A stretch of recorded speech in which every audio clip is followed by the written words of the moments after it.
नमस्ते सर्वांना. आजच्या व्हिडिओमध्ये तुम्हाला ब्लॉग सुद्धा दिसणार आहे आणि रेसिपी पण दिसणार आहे.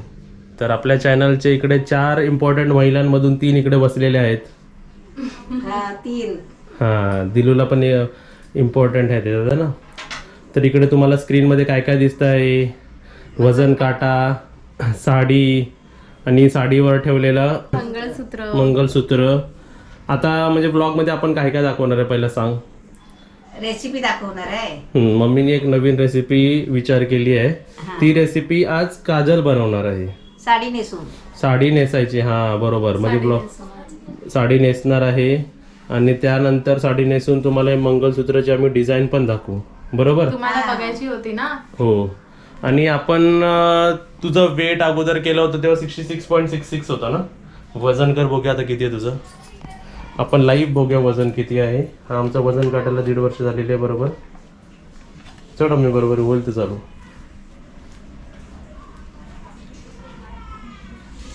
मम्मीचं वजन 66.40. वा वा वा वा, तेवढाच वजन आहे. बरोबर आहे. बरोबर आहे. चला आता दुसऱ्या मॅडम या. आता माझा काटा घाबरला की काय? चला, कमी होते हा. कमी येऊ दे. 1 किलो वाढलेला आहे. वाढलेला 59 झाली. 59 झाली. आता 2-3 दिवसातच केले, तेव्हा 58 होते मी. मग ते वाढणार ना 2-3 दिवसात खाल्लं की. तरी मी कमी जेवते तरी वाढला. चला आता आपलं करूया वजन किती आहे बघूया आपण. माझं तर 77 होतं. 77च आहे. तर माझं वजन आहे 77. काजल आहे 59 होय. आणि मम्मी आहे 66.65. हे दोघं आमचं सर्वांचं वेट सेम होतं. चला वेट तर झालं, पण मम्मीची मला काहीतरी बोलायचं आहे. त्या अगोदर आपण जी रेसिपी बनवणार आहे त्याचं आपण साहित्य नाही काढलेलं आहे. मी आता सामान काढायला जाते तिकडे. चलो मॅडम. हा, तोपर्यंत तुम्ही कंटिन्यू करा. टाटा. ओके. ते सांगितले तसं कर. हो हो. काढते साहित्य. पोहे वगैरे घे. हो हो. चला, वेट जर मम्मीचं कॉन्स्टंट आहे. तुला आता कसं वाटतंय? आता मला म्हणजे तसं बरंच वाटतंय. आणि काय पण थोडी थोडी कमजोरी वाटली ना. थकावट तर असणारच. थकावट असणारच ना. आता एवढ्या दिवसाचं आजारपण आहे म्हटल्यावर. आणि कमजोरी मला पहिलीच होती, आजारी पडायच्या आधीची. ओके. कमजोरी आली होती म्हणून आजारी पडले. हा, पण आता इम्प्रूव्हमेंट आहे, होत आहे. आणि परत आता मम्मीचा आम्ही फॉलोअप घेतलेला आहे. आता बरोबर 1 आठवड्यानंतर मम्मीचा जो पोटाचा प्रॉब्लेम आहे त्याचं आमचं फॉलोअप आहे. माझे डॉक्टर हा चेंबूरचे आहे, तिकडे आम्ही जाणार आहे. तिकडे तुम्हाला पण आम्ही नेऊ, तुम्ही पण या आमच्यासोबत. आता साहित्य रेसिपी तर तुम्हाला दिसणार आहे, पण आपण त्याच्या अगोदर साहित्य बघूया तिने काढलं आहे की नाही. तर इथे बघा आपलं साहित्य काढायचा कार्यक्रम चालू आहे. साहित्य आपलं काय काय काढलेलं आहे तुम्ही आता बघू शकता. आणि इकडे काय करतेस तू? हे बटाटा सोलते मी. इथे आता साहित्य काढलंय आणि साडी नेसते, पण साडी नेसायच्या आधी मी फ्रेश होते. आणि इथे बघा मी फ्रेश होण्यासाठी Mamaearth tea tree face wash use करते. मी ह्याच्याबद्दल ना तुम्हाला माहिती सांगते. चला आपण बाहेर जाऊन ह्याची माहिती ऐकूया. आपल्याला क्लिअर स्किन आवडतेच, पण प्रॉब्लेम होतो तो ॲक्नेचा. आणि ॲक्ने कशामुळे होतं तर वेदर कंडिशन्समुळे, इटिंग हॅबिट्समुळे आपली लाईफस्टाईल चेंज होते, डायरेक्ट एक्सपोजर टू सन होतं आणि रेग्युलर मास्क यूज करण्यामुळे सुद्धा होतो. टी ट्री हा असा इन्ग्रेडियंट आहे ज्यामध्ये अँटी इन्फ्लॅमेटरी प्रॉपर्टीज आहे आणि ते ॲक्नेला प्रिव्हेंट करतो. आणि ॲक्ने कमी करण्यासाठी आणि क्लिअर स्किनसाठी आपण घरी बरेच DIY करतो, ज्यात आपला वेळ सुद्धा जातो. आणि आपण असे प्रोडक्ट्स वापरतो जे तेवढं इफेक्टिव्ह पण नसेल. तुम्हाला नाही वाटत यावरती एक स्मार्ट सोल्युशन असायला हवा, म्हणूनच मामाअर्थ घेऊन आलाय टी ट्री फेस वॉश, ज्याने ॲक्ने रिड्यूस करतं आणि तुमच्या स्किनमध्ये एक फ्रेशनेस आणतो. आणि या प्रोडक्टचे की इन्ग्रेडियंट्स आहेत नीम, ॲलोवेरा आणि टी ट्री. पहिला इन्ग्रेडियंट आहे नीम. नीम काय करतं, आपल्या स्किनला प्युरिफाय करतं. पण कसं तर आपले क्लॉग्ड पोर्स जे आहे ते ओपन करून त्यामधलं डर्ट काढून आपलं स्किन प्युरिफाय करतो. सेकंड इन्ग्रेडियंट आहे ॲलोवेरा. ह्याने काय होतं तर आपलं स्किन मॉइश्चराइज राहते आणि आपलं ब्लड फ्लो सुद्धा बूस्ट करतं. थर्ड इन्ग्रेडियंट आहे टी ट्री. ह्यामुळे काय होतं तर आपलं ॲक्ने कमी होतं, ड्रायनेस असतं, एक्सेसिव्ह ड्रायनेस ते सुद्धा कमी होतं आणि आपल्या स्किन एक ग्लोईंग होते. मामाअर्थचा tea tree face wash acne कमी करण्यासाठी मदत करतो. पण तो कसा, इम्प्युरिटीज क्लीन करतं, बॅक्टेरियाशी फाईट करतं आणि एक्सेसिव्ह ऑइल सिक्रेशन सुद्धा कंट्रोल करतो. आणि यात जो ॲलोवेरा आहे तो रेडनेस, इन्फ्लॅमेशन आणि स्वेलिंग कमी करतो आणि प्रत्येक वॉश नंतर तुमच्या स्किनला हायड्रेट ठेवतो. आणि तुम्हाला काहीच चिंता करायची गरज नाहीये, कारण हा प्रोडक्ट तुम्ही डेली बेसिसवर यूज करू शकता. का माहितीये का, कारण की हे टॉक्सिन, पॅरेबिन आणि केमिकल फ्री आहे. आता मी तुम्हाला दाखवते की हा प्रोडक्ट यूज कसा करायचा आहे. Step number 1, coin sized amount of face wash आपण आपल्या हातावर घ्यायचं आहे. स्टेप नंबर 2, आपल्याला जेंटली मसाज करायचं आहे फेसवर अँटी क्लॉकवाईज सर्क्युलर मोशनमध्ये. स्टेप नंबर 3, हे पाण्याने आपल्याला धुवून टाकायचं आहे आणि एका फ्रेश टॉवेलनी आपल्याला पुसून घ्यायचं आहे. आता इथे जो प्रोडक्ट आहे मामा अर्चा टी ट्री फेस वॉश, हा जो प्रोडक्ट बघताय तुम्ही हा 100 ml मध्ये सुद्धा अवेलेबल आहे आणि सेम प्रोडक्ट तुम्हाला 250 ml मध्ये पण सुद्धा अवेलेबल आहे. तर तुम्हाला जो आवडेल तो तुम्ही घेऊ शकता.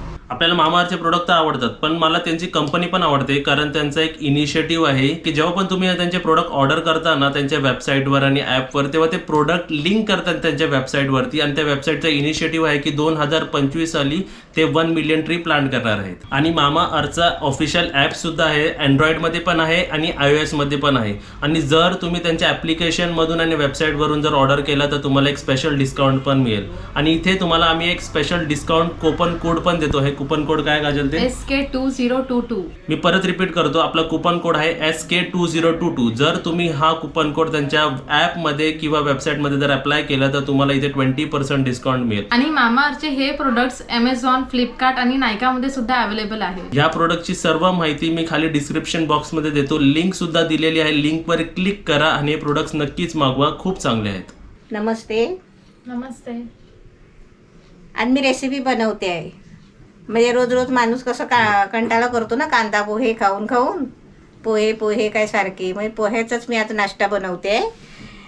ते पण कसं माहिती आहे, आपले काय म्हणतात पराठेसारखा पोह्याचा नाश्ता बनवते आहे.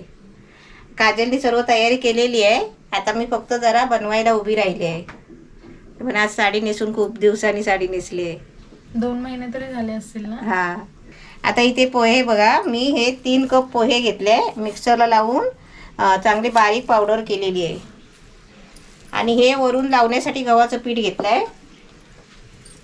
आता हे आपल्याला पहिले आहे ना बटाटे मी साल काढून पाण्यात टाकून ठेवले, म्हणजे पाण्यात का टाकून ठेवली, काळी पडत नाही म्हणून. आता याची बारीक फोडं करून ही मिक्सरला लावून याची पेस्ट करून घ्यायची आहे.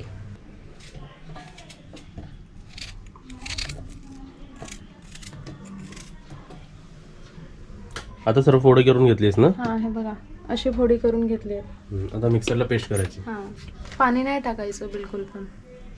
आता इथे बघा पोह्याचं पीठ करून घेतलेलं आहे पहिलंच.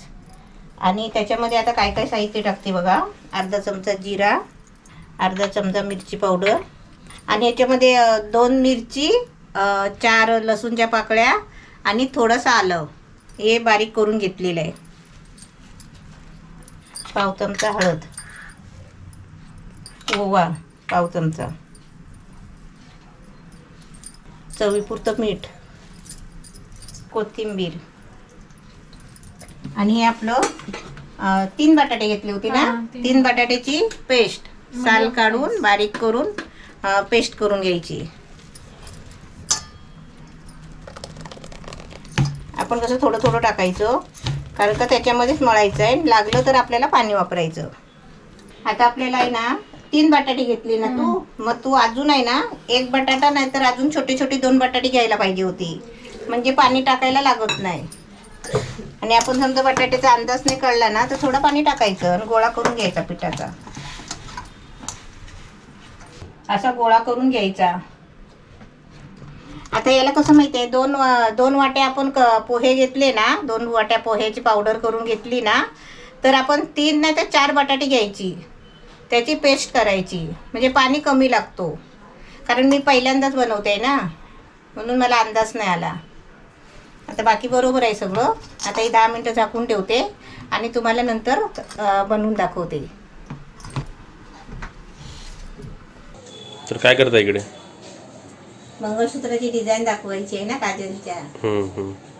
ते मंगळसूत्र काढून बघ इथे ठेवलेलं आहे. आता तू डिझाईन घे त्याची. जी कमेंट होती ना की विचारलं होतं की कशी डिझाईन आहे बघा. ही हे पान आहे, खाली पान आहे.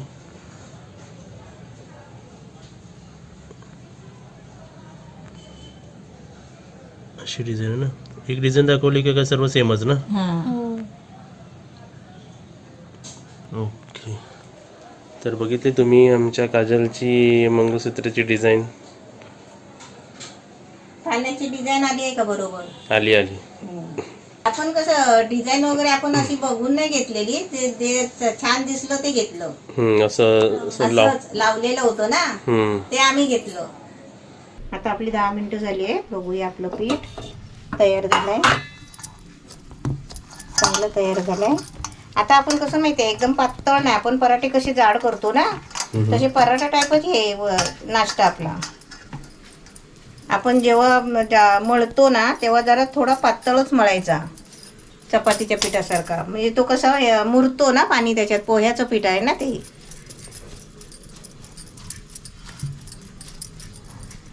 आता ह्याला लावण्यासाठी आहे ना आपण गव्हाचं पीठ घेतलंय.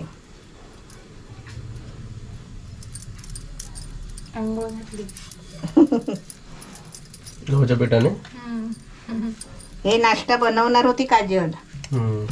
तर म्हटलं जाऊ दे, मला पण बसून बसून कंटाळा आला, म्हणजे आपण पण थोडाफार करावा. याची किनारी फाटते, पण आपण टेन्शन नाही घ्यायचं, किनारी फाटणारच, कारण ते जाड असतो ना. हम्म. आपण त्याच्यावर डब्याचं झाकण मारायचा. आपण आता घरीच आहे ना, तर घरी करतोय तर नाही मारला तरी चालेल. हे असं किनारी फाटते ना, ती अशी मिटवायची. आता कसं मला रेसिपी दाखवायची आहे ना, म्हणून जरा कसं फॅशन वर दाखवायला लागतो. मार आता झाकून त्याच्यावरती.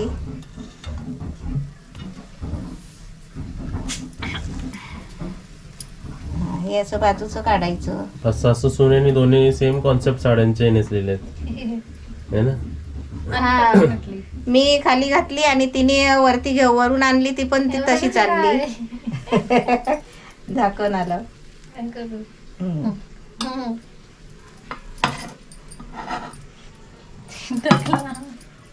आलं ना गोल. असं खायला चांगलं वाटेल मम्मी. हा, असं गोल.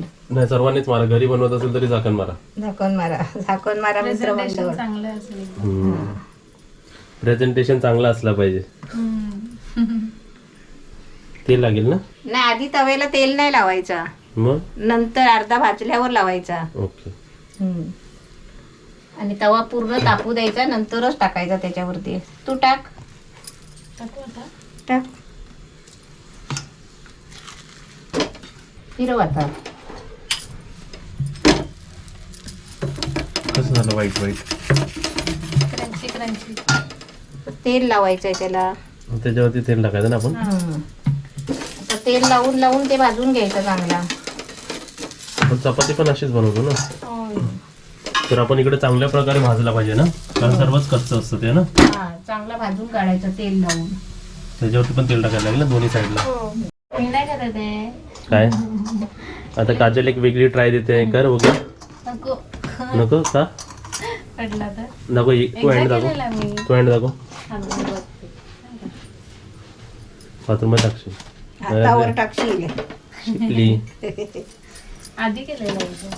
पण याला चांगल्या प्रकारे भाजला पाहिजे हा. हा, चांगला मीडियम गॅसवर भाजून घ्यायचा. आता गॅस फुल गॅसवर भाजायचा नाही, कारण ते बटाटा पण आतलं कच्चं असतो ना, ते पण शिजायला लागतो. टॉप आवाज येतोय.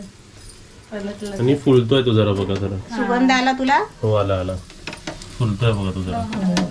फक्त वरतून भाजला की असून नाही की आतून भाजलं, त्याला असं भाजत राहा. भाजत राहायचं तर सर्व कारण कच्चा आयटम आहे त्याचं सर्व, है ना. बटाटा पण शिजला पाहिजे.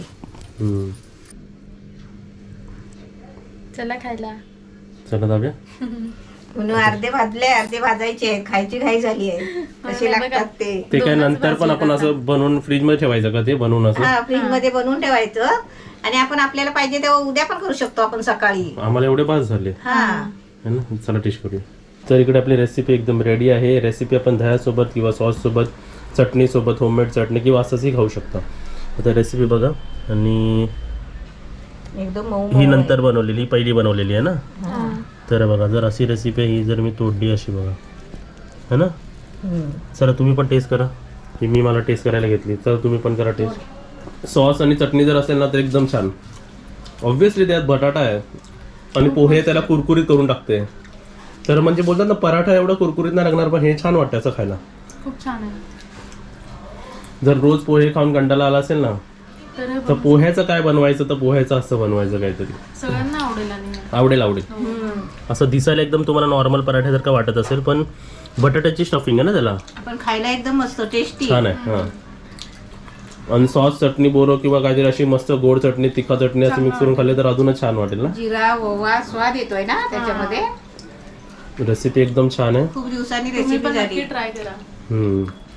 आणि असे तुम्हाला ट्राय करू की सर्व व्यवस्थित असल्यावर तुम्हाला रेसिपी सुद्धा आम्ही असे काहीतरी वेगवेगळे दाखवू है ना. तर व्हिडिओला लाईक करा आणि व्हिडिओला शेअर करा. खूप दिवसांनी रेसिपी खाते. आपण पण मी पण. Bye bye.